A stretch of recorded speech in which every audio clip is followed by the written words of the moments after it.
Chers amis et utilisateurs d'OrthoWave, nous voici arrivés au 6e challenge de notre Evidence-Based Medicine. En fait, publier nos travaux demeure l'un des objectifs majeurs de notre activité scientifique, mais cet objectif est désormais rendu quasiment une obligation impérieuse de par des impératifs tant économiques que réglementaires. En fait, et il n'y a pas si longtemps de cela, les bases de données cliniques regroupaient toutes les données de chaque patient, patiemment regroupées pour faire face à toutes les études dites académiques sur tel groupe ou sous-groupe de pathologie ou d'intervention. Cette procédure systématique, partout et pour tous, autrefois permise par les efforts de quelques-uns et le soutien financier de l'industrie, est désormais obsolète. Et ceci principalement parce que les chirurgiens, en première ligne pour le recueil des données, n'ont plus le temps ou le désir de remplir des fiches en complément de leur activité spécifiquement chirurgicale, mais aussi pour les patients, très souvent et fort heureusement très satisfaits de leur prothèse, lesquels ne souhaitent plus se rendre systématiquement, à période fixe, aux consultations de contrôle, sans compter les aléas du remboursement des transports, des examens radiologiques, voire des honoraires de consultation, et sans oublier la réticence aux consultations dites présentielles en ces temps de Covid et autres. Nous n'en sommes plus là. Et si dans le cadre des sociétés scientifiques, ce genre de travaux pour symposium ou table ronde demeure la règle, c'est le domaine d'utilisation de la version classique d'OrthoWave, dite full ou académique. Un mode d'évaluation totalement nouveau est en train d'émerger. Il était donc urgent de faire évoluer avec un upgrade Lite en V7 cette suite logicielle OrthoWave, à la fois pour optimiser le temps de saisie des données, mais également de limiter le nombre de ces données en fonction de leurs prérequis. C'est ainsi que deux nouvelles modalités d'entrée de données ont été développées pour la version 7 d'OrthoWave en complément de la version classique en full data. Le but de ces deux nouvelles façons d'entrer les données dans OrthoWave, qu'il s'agisse de la version OPS pour observationnel ou REG pour registre, sont extrêmement intéressantes car elles répondent justement à ce but. On accède directement au répertoire des patients, le menu est extrêmement simple, avec donc possibilité d'avoir un nouveau patient, répertoire des patients, recherche multicritères, déconnexion, recherche par nom, tout cela est habituel. On a directement accès à la fiche du patient, qu'il s'agisse de la hanche ou du genou, avec notamment toutes les prothèses qui sont affichées. Le menu est extrêmement simple avec simplement quelques données de base pour cette chirurgie, c'est-à-dire le type de chirurgie, le chirurgien, l'opérateur, l'établissement, le type de prothèse, les composants, l'archivage, c'est tout. On a aussi des mots-clés bien sûr et des notes, mais ceci résume en fait la chirurgie de base avec donc un compte-rendu opératoire qui est lui-même très limité, puisqu'on a l'anesthésie, l'abord, le score, et simplement quelques notions sur le fémur et la cupule. On a aussi, bien sûr, la nécessité de rentrer les complications, mais ceci, encore une fois, est extrêmement simple sur cette version light. Il est possible également de rentrer les images, et cela aussi, c'est un gros argument, car on peut prendre une image directement à partir de son smartphone, et elle se trouve automatiquement dans la base de données sur la fiche correspondante.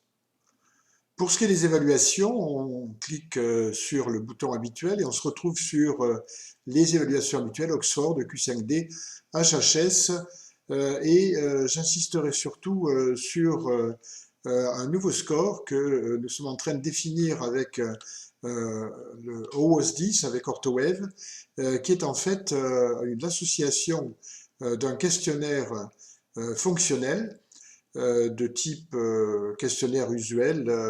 Est-ce que la mobilité est bonne? Est-ce que vous êtes satisfait de votre prothèse? Est-ce que votre état de santé est bon aujourd'hui? On retrouve effectivement quelques éléments de l'EQ5D sur la qualité de vie, mais surtout l'intérêt de ce nouveau questionnaire est un questionnaire du statut de la prothèse à long terme. Est-ce qu'il a été nécessaire de réopérer? Est-ce qu'on a changé la prothèse? Est-ce que vous souhaitez voir votre chirurgien? Ce questionnaire est envoyé par mail au patient, après son accord bien naturellement, et s'il répond oui à l'une de ces questions, eh bien automatiquement le coordinateur de l'étude va recevoir une alerte qui lui permettra de reconvoquer le patient. Ce score donc résume sur 100 points la qualité fonctionnelle du résultat et sur ces 5 questions, donc les suites de l'intervention. Juste un mot donc pour évoquer la version règle pour registre, qui est encore plus simple, car il suffit d'obtenir les données essentielles sur le plan épidémiologique. De la même façon que tout à l'heure, on arrive directement sur le directoire des patients, sur le répertoire avec les hanches, les genoux, avec donc un menu qui est le même, avec des fonctionnalités qui sont essentielles, mais qui sont limitées, si je prends de nouveau mon patient, à la fiche donc, de prothèse, mais on retrouve simplement, si je reprends cette fiche, une chirurgie qui est limitée aux données épidémiologiques et descriptives les plus simples, l'âge, le chirurgien, l'opérateur, le type de prothèse, composant fémoral, etc.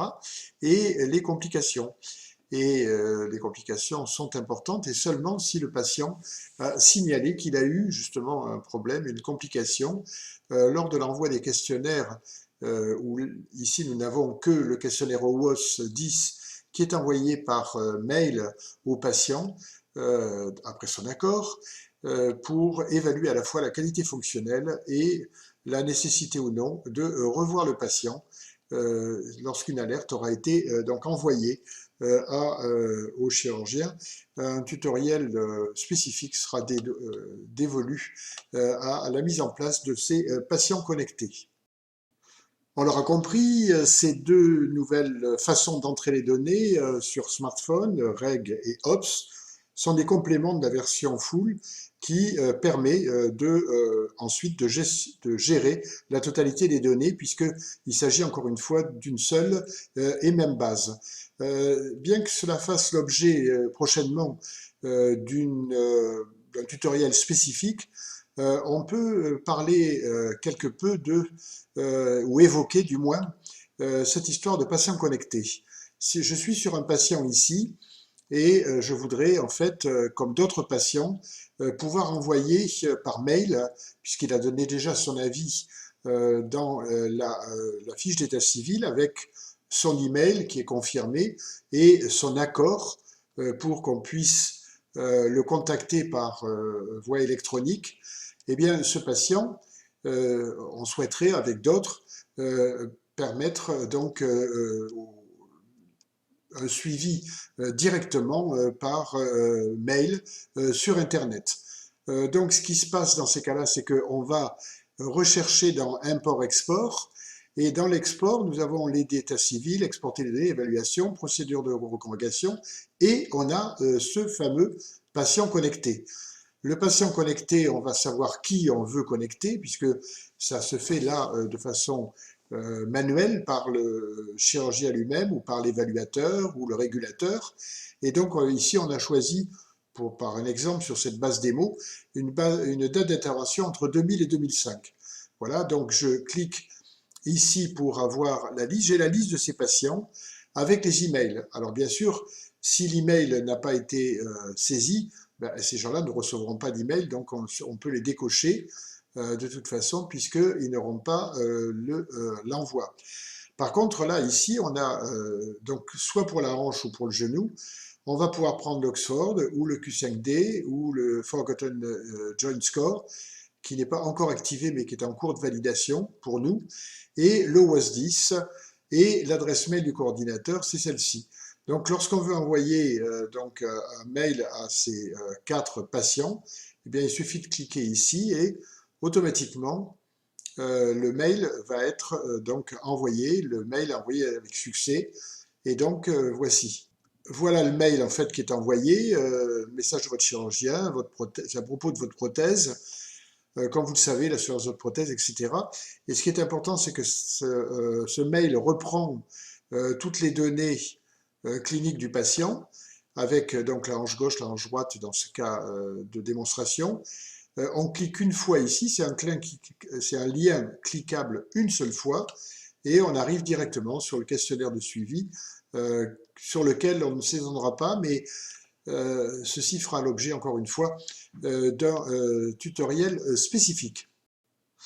Il nous reste à terminer sur une innovation qu'offre la version 7 et qui est une innovation majeure dans le cadre des publications, du suivi et notamment de la confection de registres de façon parfaitement automatique. Nous allons voir à partir de la version de l'administrateur, nous arrivons sur la page, sur la page avec les onglets et l'onglet préférences.